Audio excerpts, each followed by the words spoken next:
Lesson 16 and 17 for Week 8 in General Mathematics. Different types of tautologies and fallacies, and validity of categorical syllogisms. With learning competencies, the learner is able to illustrate different types of tautologies and fallacies and determine the validity of categorical syllogisms. So for this lesson, we're going to apply our previous lesson, which is the truth table. Like the truth table of conjunction. For propositions P and Q, P conjuncts Q, wherein P and Q are conjuncts, will only be true if both conjuncts are true. So therefore, this symbol means conjunction, that is P conjuncts Q, is true only if P and Q are also true. Always remember that. Then for this junction truth table, for propositions P and Q, we have P disjuncts Q, or that is P or Q, wherein propositions P and Q are disjuncts. In the disjunction, P or Q is false if both P and Q are false. So the rest will be true. Again, so this symbol means disjuncts, and this will only be false if both P and Q are false, and the rest now will be true. We have also the truth table for conditional. So this is read as P implies Q, wherein P is the hypothesis and Q is the conclusion. So we have first column P is the hypothesis, second column Q is the conclusion. So we have P implies Q. The truth table is false when the hypothesis is true and the conclusion is false. And the rest now will be all true. So again, the symbol means conditional. And this will only be false if the hypothesis P is true and the conclusion Q is false. And the rest will be always true. Then for biconditional, for P and Q as the components, so we have P if P, the truth table is true when both components are the same. So if P is true and Q is true, then therefore P if P, Q is also true. And if P is false and Q is false, then therefore P if P is also true. So again, for biconditional, the truth table is true only when both components are the same. So we have also the negation for not P. So not P is the symbol for hyphen P. For example, we're going to find the truth table for not P conjuncts Q. So we have here for propositions P and Q. So first we're going to find for the not P. If P is true, then not P will be false. If P is false, then not P will be true. Since not P conjuncts Q, so therefore, we're going to find the conjunction of not P, which is on the third column, and Q, which is in the second column. Remember that this is conjuncts.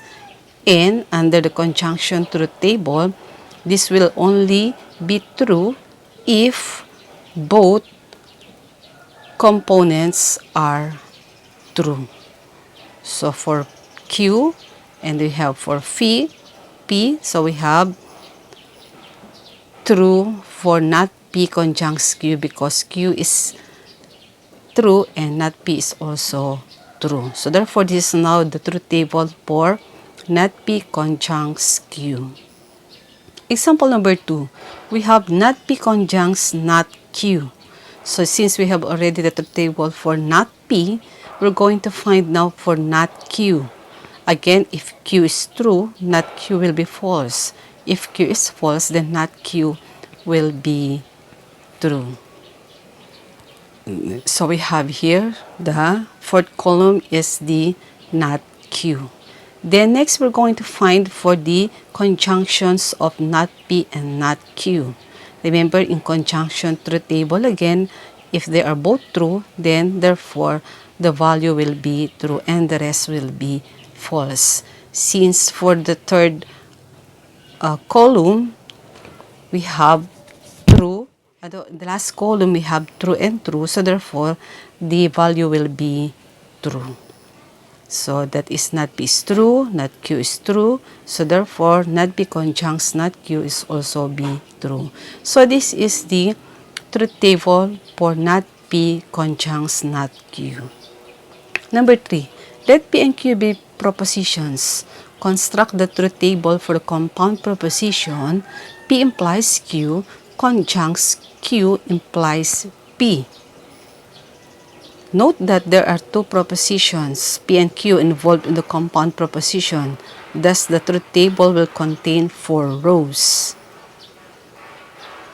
And the truth table for P implies Q and Q implies P, we're going to add 2 more columns to indicate the truth table. So first, for P implies Q.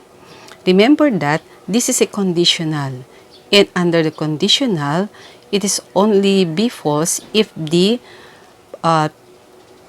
P or the hypothesis is true and the conclusion is false. So that is now the truth table for P implies Q. So all the rest will be true. So we have, if P is true and Q is false, then P implies Q will be false and the rest will be true. Then for Q implies P.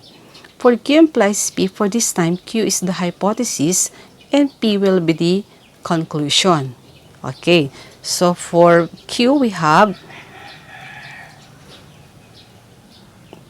this value if Q is true and P, which is the conclusion, is false, then therefore Q implies P will be also false and the rest will be true.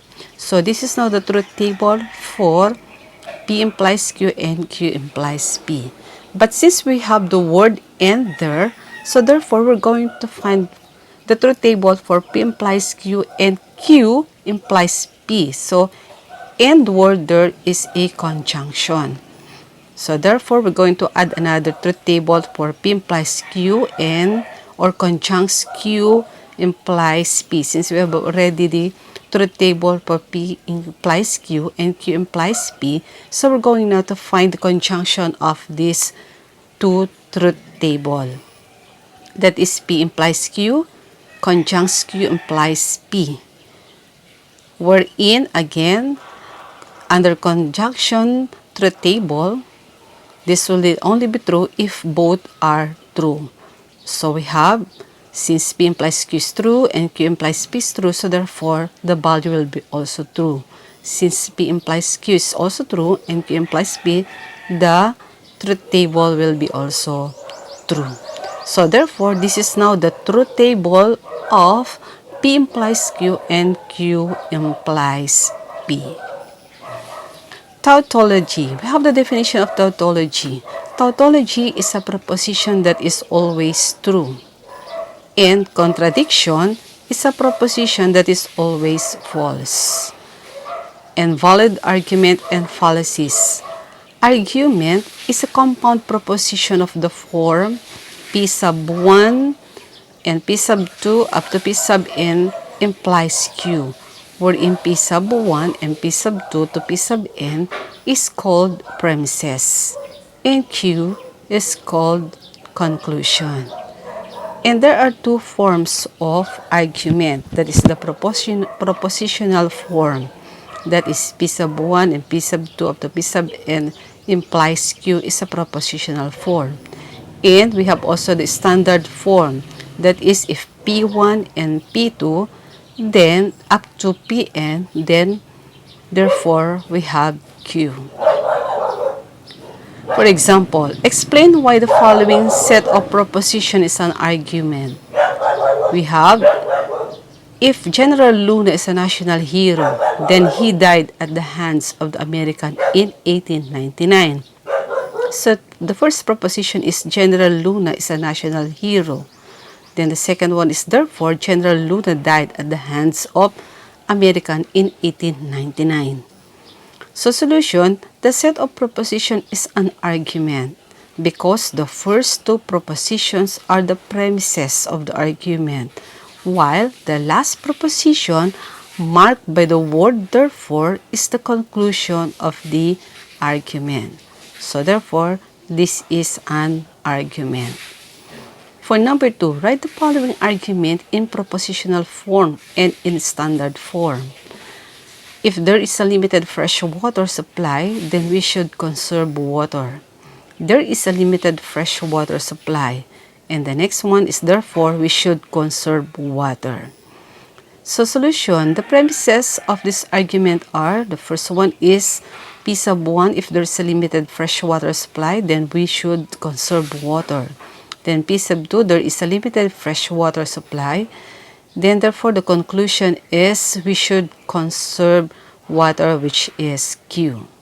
So to write this in a propositional form and standard form, first in propositional form, that is P sub 1 conjuncts P sub 2 implies Q. And in standard form, that is if P1 and P2, then therefore Q.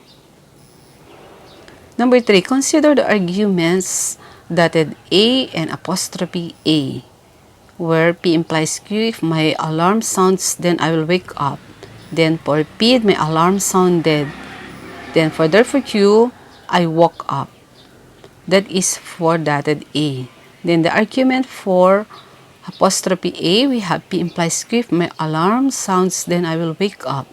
For Q, we have I woke up. For P, we have therefore my alarm sounded. We can analyze the argument separately by looking at its validity. By definition of an argument is valid if it satisfies the validity condition. Is it logically impossible for the premises to be true and the conclusion false? If the answer is affirmative, we say that the argument satisfies the validity condition and is hence valid. From the table or from the truth table of conditional, we have here, for dotted A, can P implies Q and P be both true and Q be false?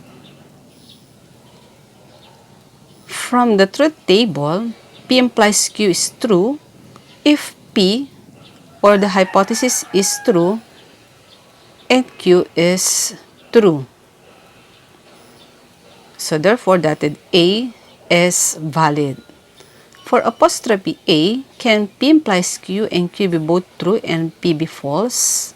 From the truth table, P implies Q is true and Q is true and P is false. So therefore, apostrophe A is not valid. This is from the definition. A valid argument satisfies the validity condition, that is the conclusion Q is true when the premises P sub 1, P sub 2 to P sub n are all true. Alternatively, the argument is valid if the conditional P sub 1 and P sub 2 to P sub n implies Q is a tautology. Remember that tautology is all true. So therefore, the argument dotted A, since P implies Q is true and P is true and Q is true, so therefore dotted A argument is valid. Now, we're going to show that P implies Q conjuncts P implies Q is tautology. That is by proving that the argument, which is known as modus ponens, is valid. So this is the given table. So from the given table, we have P is true and Q is false. So therefore, P implies Q is false and the rest are true. For the fourth column, that is for P implies Q, which is true, and Q is true. So therefore, P implies Q conjuncts P is also true. And for the last column, since P implies Q is false and Q is also false, then therefore P implies Q conjuncts P implies Q is also true. So all the values are true. So therefore, this is a tautology. If this is a tautology, then the argument is valid. All the values for the truth table are true. Number 2, show that P implies Q conjuncts Q implies P is not a tautology, or we're going to prove that the argument is a fallacy, known as the fallacy of the converse.